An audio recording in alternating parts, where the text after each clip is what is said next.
अस्सलाम वालेकुम my dear student. उम्मीद करता कि आप सब ठीक होंगे और जहाँ जी होंगे खुशी होंगे। तो मेरा नाम आसम खान है और मैं हूँ आपकी केमिस्ट्री का टीचर और हम पढ़ रहे हैं हमारे एमडी के 2025 के सिलेबस का केमिस्ट्री का पोर्शन, जिसमें हम क्लास 11 के साथ चैप्टर कवर कर चुके हैं और ये हमारा क्लास 11 का चैप्टर 8 है, थर्मोकेमिस्ट्री, जिसमें हम लेक्चर 06 तक जा चुके हैं। लेक्चर 06 में हम पढ़ चुके हैं एंथैल्पी ऑफ अ रिएक्शन यानी हीट ऑफ रिएक्शन। इसके पार्ट 2 में हम एंथैल्पी ऑफ फॉर्मेशन यानी हीट ऑफ फॉर्मेशन को पढ़ चुके हैं और ये पार्ट 3 है लेक्चर 06 का, जिसमें हम एंथैल्पी ऑफ कंबस्शन को पढ़ेंगे कि what is enthalpy of combustion. तो आपने लिखना है कि द अमाउंट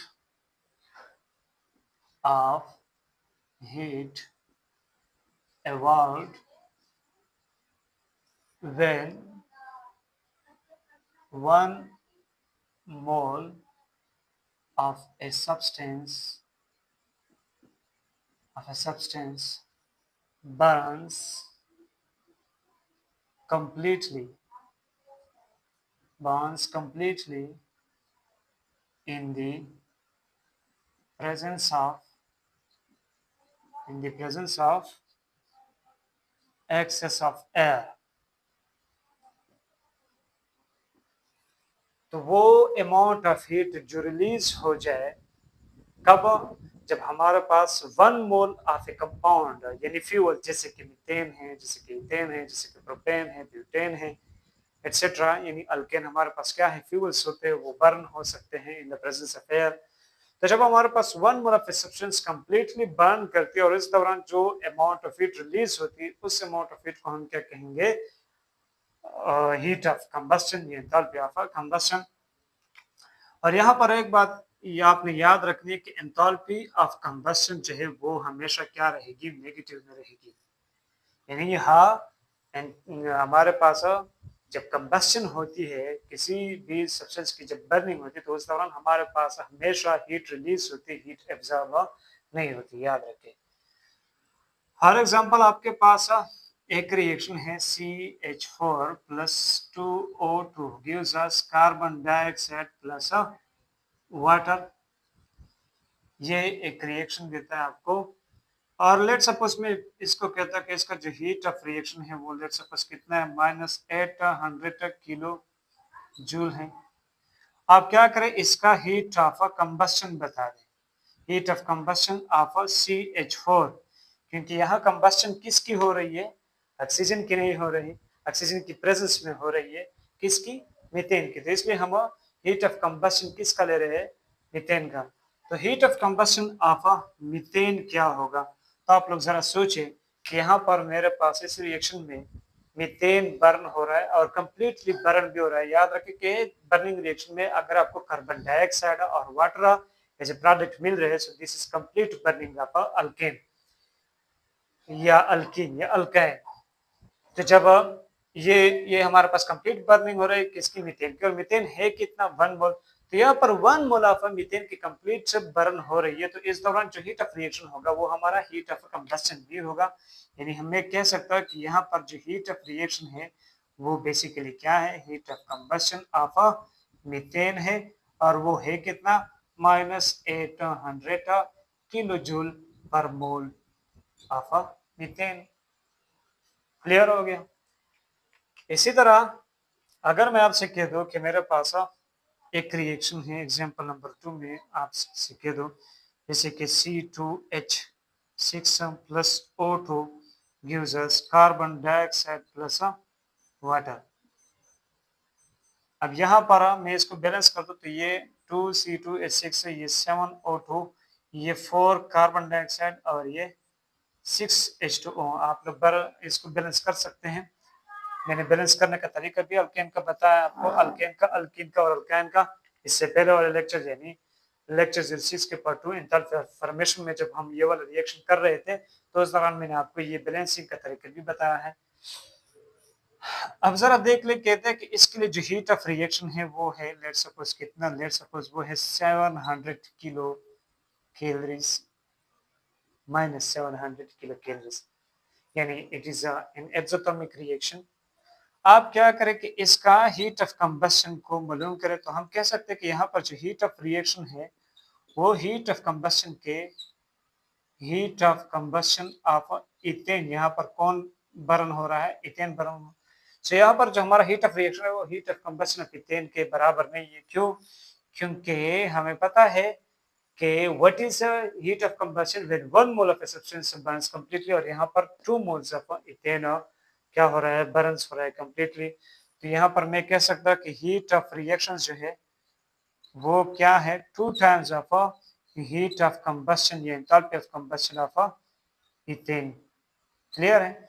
यहाँ से मैं इसको इस तरह भी लिख सकता हूँ कि heat of combustion of ethane बराबर हो जाएगा हमारे पास heat of reaction divided by 2, यानी बराबर हो जाएगा -700 डिवाइडेड बाय 2, और यहाँ से क्या आ जाएगा -350 किलो कैलोरीज इस रिएक्शन में इथेन का हीट ऑफ कंबशन हो जाएगा।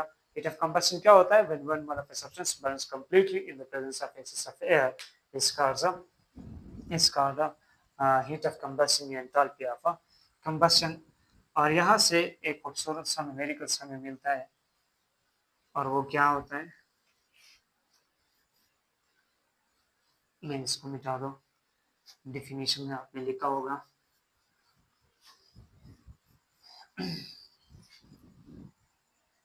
यहाँ पर देख लें, हमें दिया गया है एक रिएक्शन दी गई है CH4 plus 2O2 uses carbon dioxide plus water.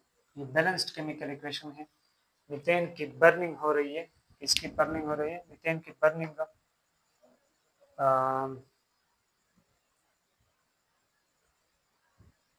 Methane की बर्निंग हो रही है, किसकी? मीथेन की burning.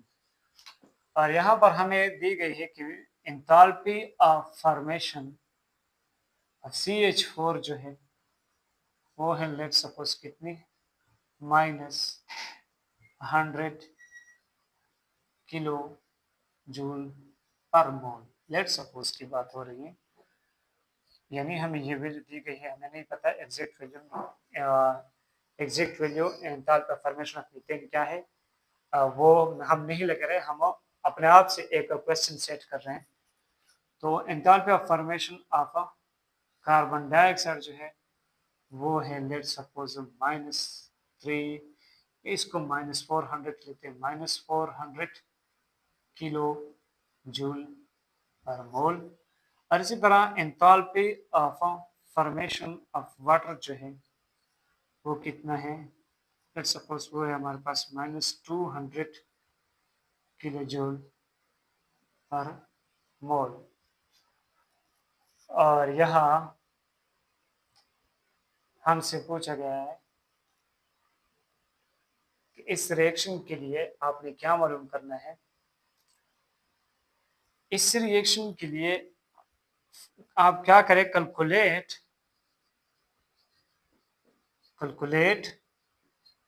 the amount of heat involved in burning of 7 meter cube of methane CH4 methane gas at standard condition। At standard conditions मतलब temperature क्या है, 25 degree centigrade है, प्रेशर क्या है, 1 atm है। क्लियर है? तो इस कंडीशंस पर हमारे पास ये रिएक्शन हो रहा है, और हमें कुछ वैल्यूज दी गई है कि एंथैल्पी फॉर्मेशन ऑफ मीथेन जो है वो -100 है, इस तरह कार्बन डाइऑक्साइड की -400 है, और वाटर की -200 है। आपने क्या करना है इस रिएक्शन के लिए, आपने अगर हमारे पास 7 metre cube of methane gas इस रिएक्शन में बर्न हो रहा है, तो इसके लिए अमाउंट ऑफ हीट मालूम करके कितना अमाउंट ऑफ हीट ये रिलीज करेगा। क्लियर है? इन्वॉल्व होगा। तो ज़रा देख ले, मैं कह सकता हूँ कि यहाँ पर जो हमारे पास हीट ऑफ रिएक्शन होगा वो असल में हीट ऑफ कंबस्शन भी होगा, क्योंकि हमारे पास इस रिएक्शन में 1 mole of methane completely burn हो रहा है। तो यहाँ पर जो भी हीट ऑफ रिएक्शन होगा वो हमारे पास हीट ऑफ कंबस्शन भी होगा। यहाँ से ये बात याद रखें।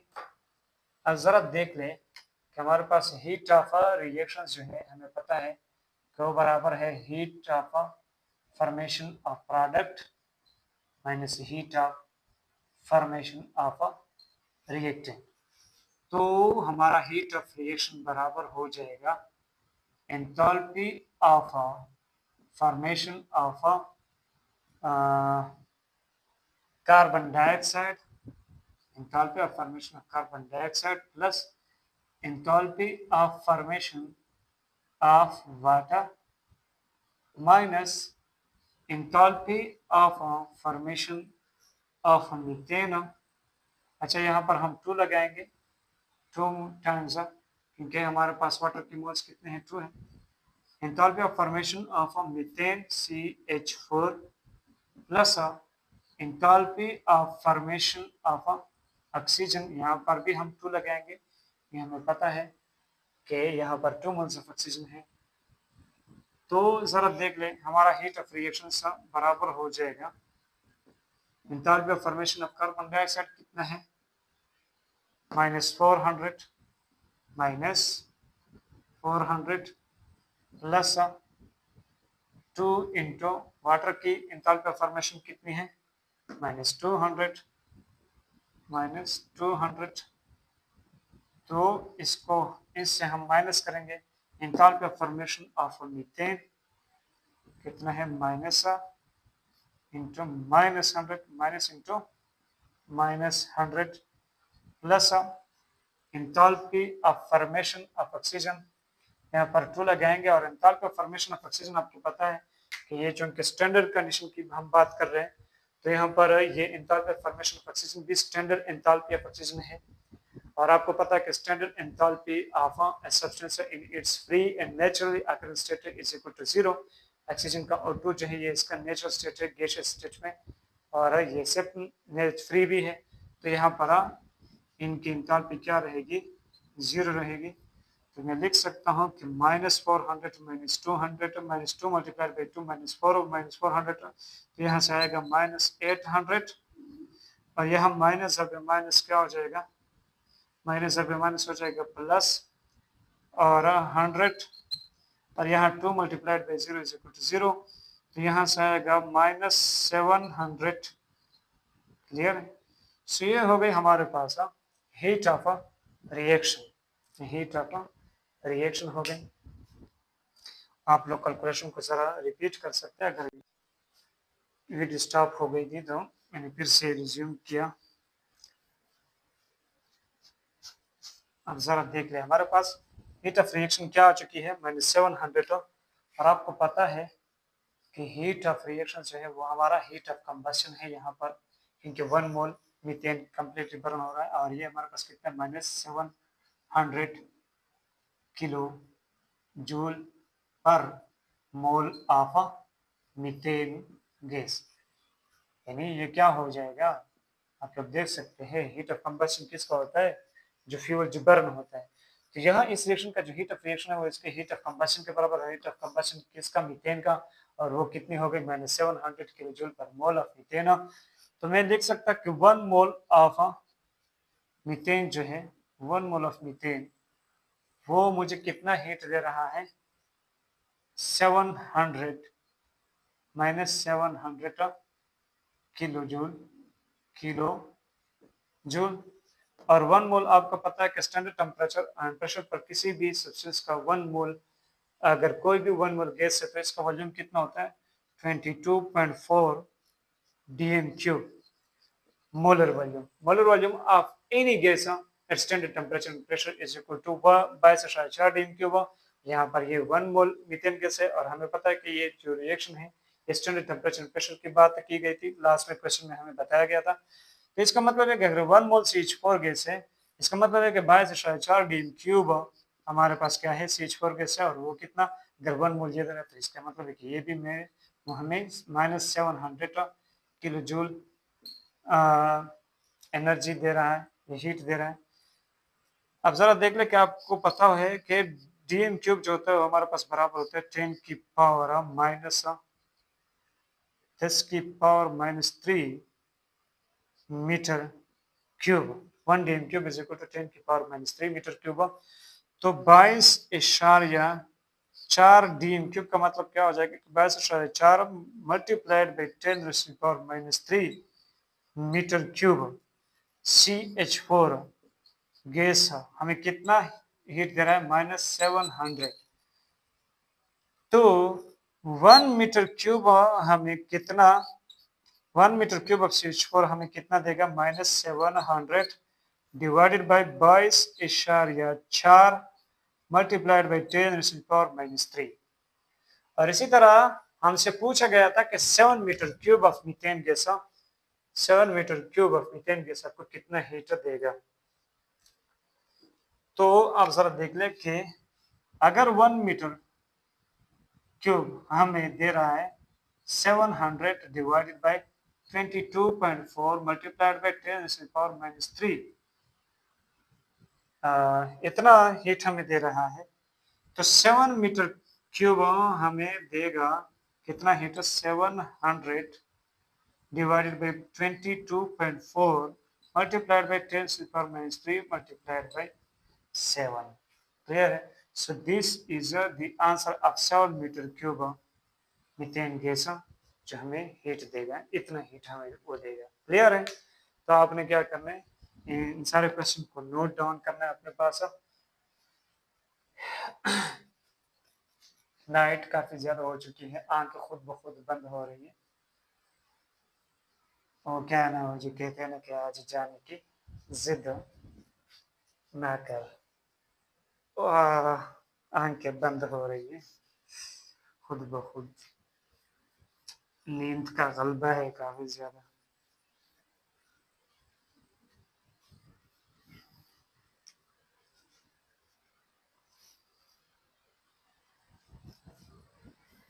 मैं जरा वीडियो को देख रहा हूँ कि वीडियो स्टॉप तो नहीं हो गई। चलो चल रही है हमारी वीडियो भी।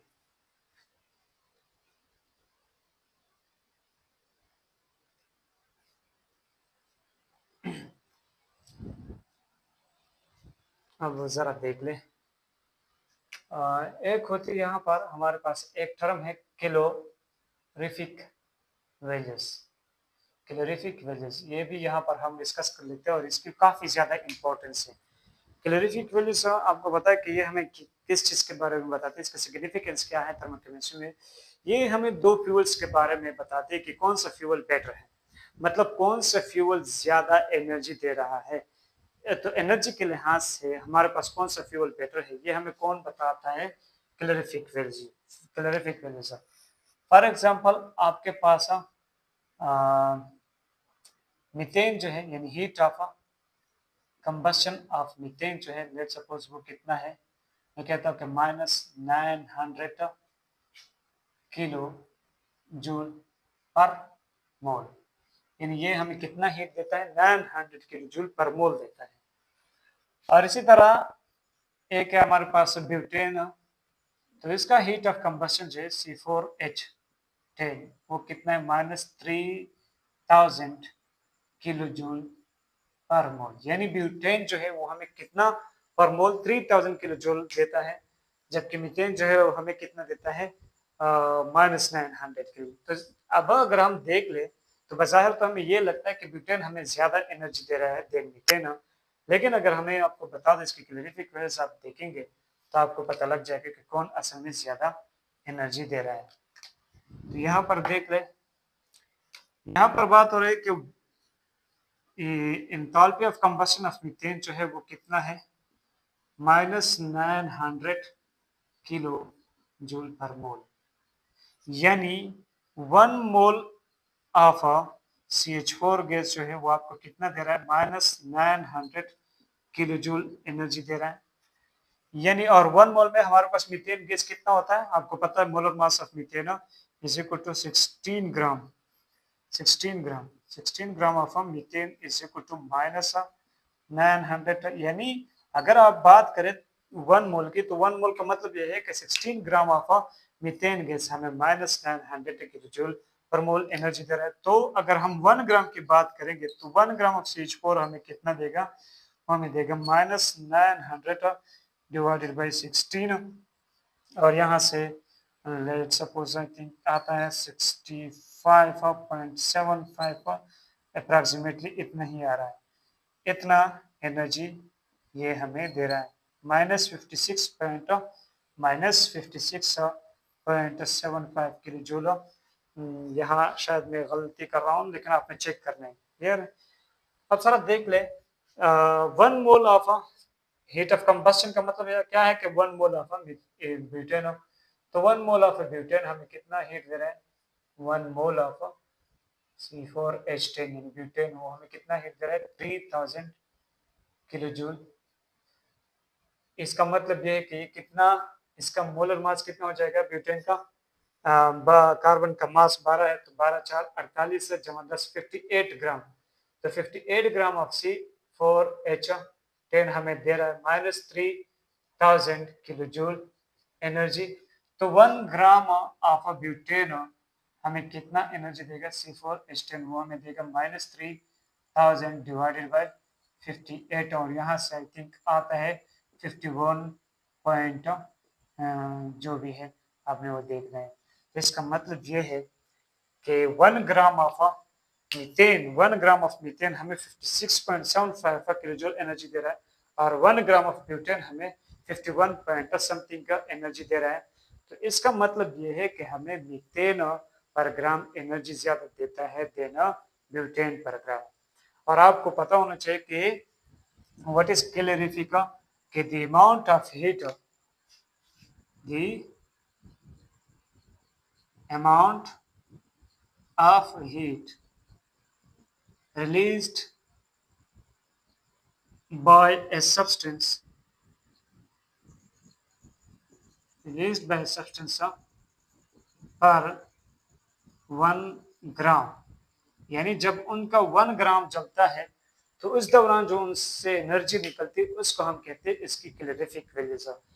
तो आपने ग्राम में देखना है किसी भी फ्यूल की। अगर आप बेटरनेस देखते हैं कि कौन सा फ्यूल बेटर है, कौन सा फ्यूल हमें ज्यादा एनर्जी देता है, तो आपने उसके ग्राम में देखनी होती है कि इसका 1 ग्राम आपको कितनी एनर्जी देता है।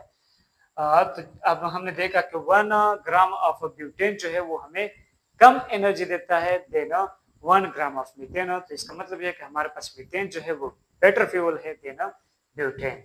क्लियर है? आपने मोल में नहीं देखना। तो इसके साथ हमारा एंथैल्पी ऑफ कंबशन भी कवर होता है। इंशाल्लाह हम पार्ट 04 में, लेक्चर सीरीज के पार्ट 4 में हम एंथैल्पी ऑफ फेज चेंज करेंगे, और इसके बाद हाइसला, और हाइसला के बाद इंशाल्लाह आई थिंक कि ये चैप्टर खत्म हो जाएगा।